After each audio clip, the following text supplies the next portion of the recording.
Bismillahirrahmanirrahim. Assalamu alaikum, girls.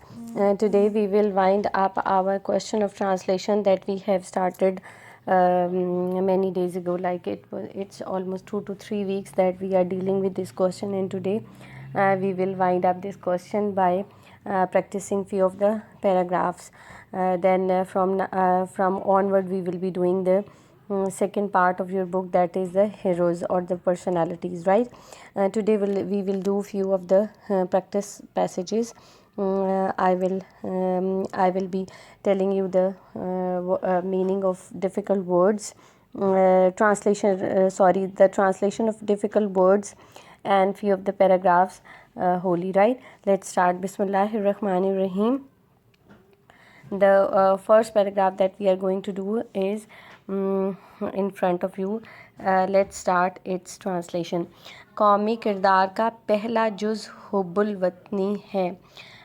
قومی کردار کہتے ہیں نیشنل کیریکٹر کو، جز کہتے ہیں پارٹ کو، حب الوطنی کہتے ہیں پیٹریوٹزم کو. ٹھیک ہے، تو اس کی ٹرانسلیشن کیا ہوگی؟ The first part of national character is patriotism. Patriotism کے اسپیلنگ اگر آپ کو نہیں آتے، PATRIO PATRISM patriotism, right? The first part of the national character is patriotism. ٹھیک ہے، سمجھ آ گئی؟ حب الوطنی ایک ایسا جذبہ ہے جو ذاتی مفادات کو قومی مفادات پر قربان کر دیتا ہے. اس کے آخر میں تا ہے آیا ہے، یعنی کہ یہ پریزنٹ انڈیفینٹ کا ٹینس ہے. اس طرح سے اگر ہم نے جو ٹینسز کا کیا ہے اتنے ویکس میں، اگر آپ اس کو دیکھ لیں گے جملے کے آخر میں کیا آتا ہے، تو ظاہر ہے آپ کے لیے یہ آسانی ہو جائے گی کہ آپ اس کو کس ٹینس سے ٹرانسلیٹ کریں گے. ہم نے پریزنٹ انڈیفینٹ کی یہ کریکٹرسٹکس دیکھی تھیں کہ اس کے آخر میں تا ہے تی ہے آتا ہے. اب یہ جملہ جو ہے حب الوطنی ایک ایسا جذبہ ہے جو ذاتی مفادات کو قومی مفادات پر قربان کر دیتا ہے. اس کے آخر میں تا ہے آ رہا ہے، تو اس کا مطلب ہے ڈیفینیٹلی ہم اس کو پریزنٹ انڈیفینٹ کے ساتھ ٹرانسلیٹ کریں گے. It is a passion that sacrifices personal interest for the sake of national interest. ٹھیک ہے، اٹ از اے پیشن. حب الوطنی، حب الوطنی کے بارے میں بات ہو رہی ہے نا، تو حب الوطنی بھی آپ کہہ سکتے ہیں، پیٹریوٹزم بھی کہہ سکتے ہیں. پیٹریوٹزم از اے پیشن. ٹھیک ہے، اور چونکہ پیٹریوٹزم آپ پہلے پچھلے جملے میں لکھ چکے ہیں، تو یہاں پر اس کی جگہ پروناؤن بھی لگا سکتے ہیں، اس کا پروناؤن اٹ بنے گا. ٹھیک ہے، اٹ از اے پیشن بھی لگا سکتے ہیں، پیٹریوٹزم از اے پیشن لگا سکتے ہیں. دیٹ سیکریفائسز، کیونکہ پریزنٹ انڈیفینٹ میں آپ ایس یا یس کا اضافہ کرتے ہیں ورب کے ساتھ. پرسنل انٹرسٹ کو ذاتی مفادات ہوتے ہیں پرسنل انٹرسٹ، اور قومی مفادات ہوتے ہیں national interest. Patriotism is a passion that sacrifices personal interest for the sake of national interest. Full stop آ گیا. قربان کر دینا کا مطلب سیکریفائس. ٹھیک ہے، آزاد ملک کے شہری کو ہر کام سے پہلے سوچنا چاہیے کہ ایسا کرنا قوم کے لیے فائدہ مند ہے یا نہیں. ٹھیک ہے، the citizen of an independent, آزاد ملک کا مطلب ہوتا ہے انڈیپینڈنٹ کنٹری، انڈیپینڈنٹ اسٹیٹ بھی آ سکتا ہے، انڈیپینڈنٹ کنٹری بھی آ سکتا ہے. شہری سٹیزن کو کہتے ہیں. سوچنا چاہیے کا مطلب ہوتا ہے کہ تھنک. فائدہ مند کا مطلب ہوتا ہے کہ اٹ شوڈ بی گڈ. ٹھیک ہے، the citizen of an independent country should think before doing every work whether it is beneficial for the nation or not. Beneficial بھی آپ لگا سکتے ہیں، فائدہ مند گڈ بھی لگا سکتے ہیں، بینیفیشل بھی لگا سکتے ہیں، ایڈوانٹیجز بھی لگا سکتے ہیں. جتنے سینونیمز آپ کو زیادہ آتے ہوں گے اتنا ہی زیادہ آپ کے لیے فائدہ مند ہے. کیا جملہ بنا جی؟ آزاد ملک کے شہری کو ہر کام سے پہلے سوچنا چاہیے کہ ایسا کرنا قوم کے لیے فائدہ مند ہے یا نہیں. دا citizen of an independent country should think before doing every work whether it is beneficial for the nation or not. ٹھیک ہے، آگے ہے جی، قومی کردار کا دوسرا اہم جز زندگی کے ہر شعبے میں دیانت داری اور انصاف برتنا ہے. آپ کو اس میں دیانت داری کی انگلش آنی چاہیے. دیانت داری آپ بہت لفظ بار بار پڑھتے ہیں، آنیسٹی بولتے ہیں، اور انصاف، آج کل بہت انصاف کا شور شرابہ ہے جی ہر جگہ پر، آپ یہ ہر نیوز میں سنتے ہیں۔ جسٹس جو ہے لفظ اس کے لیے استعمال ہوتا ہے، زندگی جو ہے اس کے لیے لائف استعمال ہوتا ہے، اور جز کا جو ہے جز کے لیے پارٹ بھی ہو سکتا ہے اور کیریکٹرسٹکس بھی ہو سکتا ہے، ٹھیک ہے۔ تو قومی کردار کا دوسرا اہم جز زندگی کے ہر شعبے میں دیانتداری اور انصاف برتنا ہے، کہ انگلش کیا ہوگی؟ The second important part of the national character is to deal with honesty and justice in every walk of life۔ ٹھیک ہو گیا جی۔ اب ہوپفلی آپ اپنا یہ پیراگرافس کی ٹرانسلیشن ساتھ ساتھ لکھ رہے ہوں گے، تاکہ آپ کے ایک نوٹس تیار ہو جائیں جو آپ کے فائنل پیپر کے لیے آپ کو فائدہ دیں گے۔ اور ویسے بھی یہ جو پیراگراف جن کی ہم پریکٹس کر رہے ہیں، یہ پیراگراف آپ کے پچھلے جو 5 سالہ پیپرز ہیں ان میں سے لیے گئے ہیں، تو اس وجہ سے آپ ان کو ذرا توجہ سے کریں گے، کیونکہ یہ ریپیٹ بھی ہو سکتے ہیں۔ چلیں جی اگلے پیراگراف پر چلتے ہیں۔ اچھا جی، اگلا پیراگراف ہے، آج کے دور میں جنگلات کی اہمیت بہت زیادہ ہے۔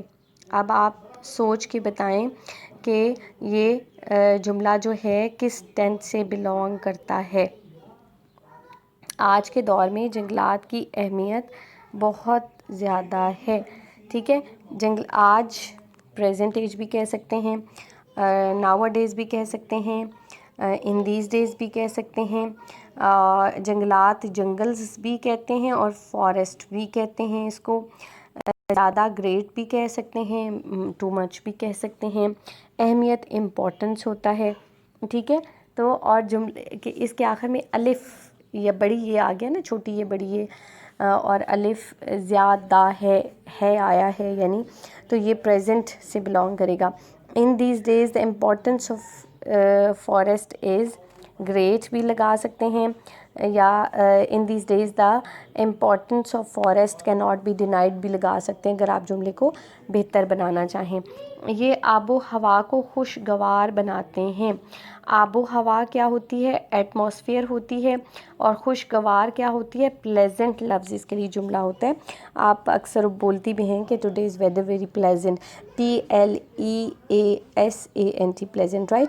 دے make the atmosphere pleasant, full stop آئے گا۔ پھر آگے ہے، یہ موسم کی شدت کو کم کرتے ہیں۔ شدت کی انگلش کیا ہوتی ہے؟ سیویریٹی، SEVERITY، سیویریٹی ہوتا ہے۔ ویدر موسم کو کہتے ہیں WEATHER، ویدر، ٹھیک ہے۔ اور کام کرنا، ریڈیوس اس کی انگلش ہوتی ہے، تو کیا ٹرانسلیشن بنے گی؟ They reduce the severity of the weather, ٹھیک ہے۔ یہ آندھیوں، سیلابوں اور سیم اور تھور کو روکتے ہیں۔ آندھیوں کی انگلش کیا ہوتی ہے جی؟ ونڈ اسٹارم کہتے ہیں۔ سیلاب کس کو کہتے ہیں؟ فلڈز کو کہتے ہیں۔ سیم اور تھور کس کو کہتے ہیں؟ سیلینٹی کو کہتے ہیں، اور واٹر لاگنگ بھی کہتے ہیں۔ سیم اور تھور کے لیے یہ لفظ استعمال ہوتا ہے۔ بیسیکلی سالٹ ہوتا ہے نا زمین کا، جو زمین کے اوپر آ جاتا ہے، تو وہ اس لیے اس کو سیلینٹی بولتے ہیں، واٹر لاگنگ بولتے ہیں، ٹھیک ہے۔ They stop wind storms, floods, SALINITY، salinity and waterlogging, ٹھیک ہے جی۔ آگے چلیں، بارش کا سبب بنتے ہیں۔ سبب بننا کا مطلب ہوتا ہے وجہ بننا، وجہ کہتے ہیں کاز کو۔ دے کاز رین فال، اور کیا کرتے ہیں؟ برف کو جلد پگھلنے سے روکتے ہیں۔ پگھلنے کا کیا مطلب ہوتا ہے؟ میلٹنگ، اور جلد کے لیے آپ سون لگائیں گے لفظ، اینڈ اس جملے کو آپ کوما سے یعنی جوڑیں گے بجائے فل اسٹاپ لگانے کے، ٹھیک ہے۔ تو آپ کیا بنے گا یہ پورا جملہ؟ They cause rainfall and stop snow from melting soon, ٹھیک ہے۔ زمین کی زرخیزی کو بڑھاتے ہیں جی۔ زرخیزی کی انگلش کیا ہوتی ہے؟ فرٹیلیٹی، FERTILITY، فرٹیلیٹی ہوتا ہے۔ اور زمین سوئل کہتے ہیں، لینڈ کو بھی کہہ سکتے ہیں اور سوئل کو بھی کہہ سکتے ہیں۔ They enhance the fertility of soil, enhance لفظ بھی آپ لگا سکتے ہیں، اور اگر آپ انکریز لگانا چاہیں تو انکریز بھی لگا سکتے ہیں، ٹھیک ہو گیا۔ جنگلات ملک کی معاشی ترقی میں اہم کردار ادا کرتے ہیں۔ جنگلات، فارسٹ ہوتا ہے، معاشی اکنامک ہوتا ہے، اہم کردار، امپورٹنٹ رول ہوتا ہے۔ تو اس کی بنے گی انگلش کے فارسٹ بھی لگا سکتے ہیں, جنگلز بھی لگا سکتے ہیں, ٹھیک ہے. Forest play an important role in the economic progress of a country. اس کے آخر میں آپ پھر فل اسٹاپ لگائیں گے. ٹھیک ہے جی, سمجھ آ گئی ہے کچھ تھوڑی بہت. آپ اس کو لکھتے جائیں اور آپ اس کو جب آپ اس کی پریکٹس کریں گے, اور پریکٹس کیسے کریں گے کہ آپ ایک جو جملہ ہے وہ اردو میں لکھیں, پھر اس کے بعد ایک جملہ انگلش میں اس کی ٹرانسلیشن کریں اپنے کی بکس کے اوپر. ایسے نہیں آپ کریں کہ پورا پیراگراف لکھا ہے اور اس کے بعد پورا پیراگراف انگلش میں لکھ لیں. اس طرح سے آپ کو وہ صرف چیٹنگ ہو جائے گی اور آپ کو یا کاپنگ ہو جائے گی. آپ کی بک سے بھی کر سکتے ہیں, آپ اس لیکچر سے بھی سن کے کر سکتے ہیں. تو آپ کو ورڈز کی میننگ جب آپ زبانی لکھیں گی تو ہو سکتا ہے آپ کو مشکل ہو. تو اس لیے بہتر یہ ہے کہ ایک جملہ اردو میں لکھیں, اس کے بعد اس کی ٹرانسلیشن کریں انگلش میں, پھر آپ دیکھیں اس میں تھوڑا ذہن پہ زور دیں, اس میں کون سا ٹینس ہم نے استعمال کیا, اس میں کون سے ورڈز ہیں جو آپ کو نہیں آتے, ان کو انڈر لائن کریں, ان کو یاد کرنے کی کوشش کریں, تو یہ آپ کو یاد ہو جائیں گے. ان میں کچھ بھی ایسا نہیں ہے جو مشکل ہو, بالکل بچوں والے پیراگرافس ہیں, لیکن ظاہر ہے جب تک آپ کریں گے نہیں تو تب تک آپ کو کرنے نہیں آئیں گے. اگلے پیراگراف پہ چلتے ہیں جی. بسم اللہ الرحمن الرحیم. اگلا پیراگراف ہے پنجابی ایک قدیم زبان ہے. پنجابی کے لیے لفظ پنجابی ہی استعمال ہوگا. قدیم پرانے کو کہتے ہیں, پرانے کے لیے اینٹیک لفظ بھی استعمال ہوتا ہے, لیکن اگر آپ کو اس کے اسپیلنگ مشکل لگتے ہوں آپ اولڈ بھی استعمال کر سکتے ہیں. زبان کے لیے لینگویج استعمال ہوتا ہے, ٹھیک ہے. لیکن یہ صرف پنجاب ہی میں نہیں بولی جاتی. پنجاب کے لیے پنجاب ہی آئے گا, بولنے کے لیے اسپوکن آئے گا, ٹھیک ہے. پاکستان کے دوسرے صوبوں میں بھی بولی اور سمجھی جاتی ہے, ٹھیک ہے. کافی لمبا سا جملہ ہو گیا. صوبوں کے لیے پروونسز ہوتا ہے اور پاکستان تو اوبویسلی پاکستانی لگے گا, تو ہم اس کا کیا ٹرانسلیشن کریں گے. Punjabi is an old language but this is not only spoken in Punjab, یا Punjabi is not spoken only in Punjab but also spoken and understood in other provinces of Pakistan. ٹھیک ہے, سمجھ آ گئی کہ Punjabi is an old language but this is not spoken only, this is not only spoken in Punjab but also spoken and understood in other provinces of the دوسرے صوبے other provinces of the کون سے provinces ہیں جی, پاکستان کے other provinces of Pakistan. اس کے علاوہ دنیا کا شاید ہی کوئی ملک ایسا ہو جہاں پنجابی بولنے والے نہ رہتے ہوں, ٹھیک ہے. ان ایڈیشن ٹو دس, اس کے علاوہ, ان ایڈیشن ٹو دس کی اس کے علاوہ اس کی ٹرانسلیشن ہوگی شاید ہی, کہ ہارڈلی, ہارڈلی بھی کہہ سکتے ہیں, پرہیپس بھی آپ کہہ سکتے ہیں. Any country in the world where the Punjabi speaking community does not exist, ٹھیک ہے, کہ پنجابی بولنے والے نہ رہتے ہوں. کیا انگلش بنے گی, in addition to this hardly there is any country in the world where the Punjabi speaking community does not exist. تے ہے اس کے آخر میں آتا ہے تو اس لیے یہ پریزنٹ انڈیفینٹ سے ٹینس بلانگ کرے گا. پنجابی بہت حد تک اردو سے ملتی جلتی ہے. ملتی جلتی کا مطلب ہوتا ہے ریزیمبل, ٹھیک ہے, کہ اس کے تقریباً اس کے جیسے ہونا. ریزیمبل بھی لفظ آپ اس کے لیے استعمال ہو سکتے ہیں. بہت حد تک کے لیے آپ گریٹ ایکسٹینٹ استعمال کریں گے. کیا لفظ بنے گا کہ Punjabi resembles Urdu to a great extent. دونوں زبانیں ایک ہی رسم الخط میں لکھی جاتی ہیں. رسم الخط کے لیے لفظ اسکرپٹ استعمال ہوتا ہے, SCRIPT, اسکرپٹ استعمال ہوتا ہے. تو both languages are written in the same script. Punjabi لوک کہانیاں ساری دنیا میں مشہور ہیں. Punjabi folk tales are famous all around the world, ٹھیک ہے, ساری دنیا میں آل اراؤنڈ دا ورلڈ مشہور ہیں, famous. Punjabi folk tales are famous all around the world. ٹھیک ہو گیا جی. آگے ہے ایک مورخ اپنے, سمجھ آ گئی بچوں آپ کو اس کی. چلیں اگلے پیراگراف پہ چلتے ہیں کہ ایک مورخ اپنے دور کی سچی اور مکمل تصویر پیش کرتا ہے. مورخ کس کو کہتے ہیں؟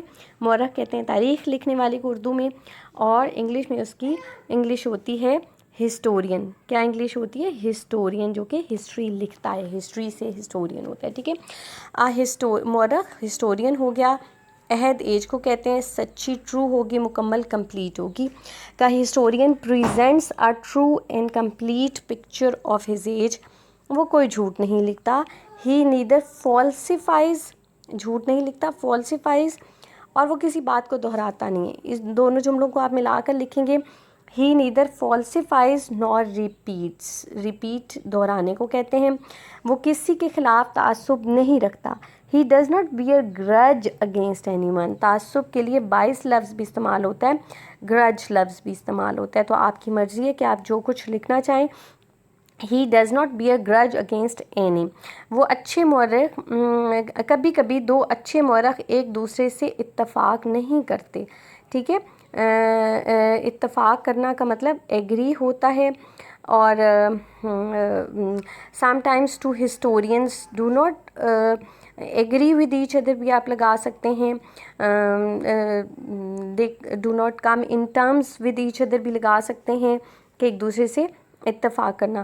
وہ ایک ہی منظر کو دیکھتے ہیں, مختلف داستانیں بیان کرتے ہیں. منظر کس کو کہیں گے؟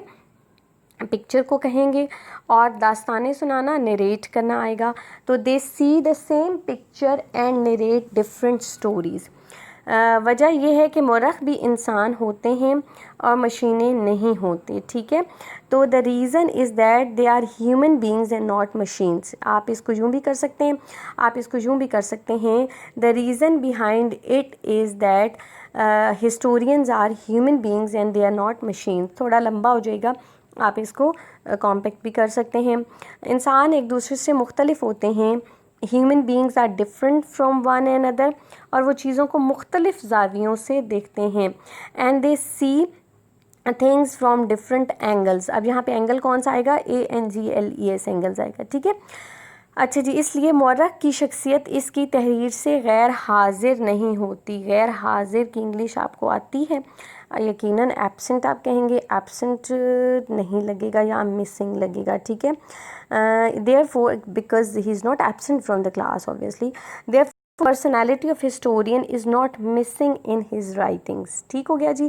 یہ ہمارا پیراگراف ختم ہو گیا. ہوپفلی آپ یہ سارے پیراگرافس اپنی رف کاپیز میں یا نیٹ کاپیز میں لکھیں گے, کیونکہ یہ آپ کے فائنل پیپر کے لیے کی پریپریشن کے لیے آپ کے نوٹس پریپیئر ہو جائیں گے. رائٹ, ہوپفلی آپ اس کو پریکٹس کرتے رہیں گے تاکہ آپ فائنل پیپر کے لیے تیار ہو جائیں. اور نیکسٹ ہم ہیروز اسٹارٹ کریں گے. ٹھیک ہے, تھینک یو سو مچ. اللہ حافظ.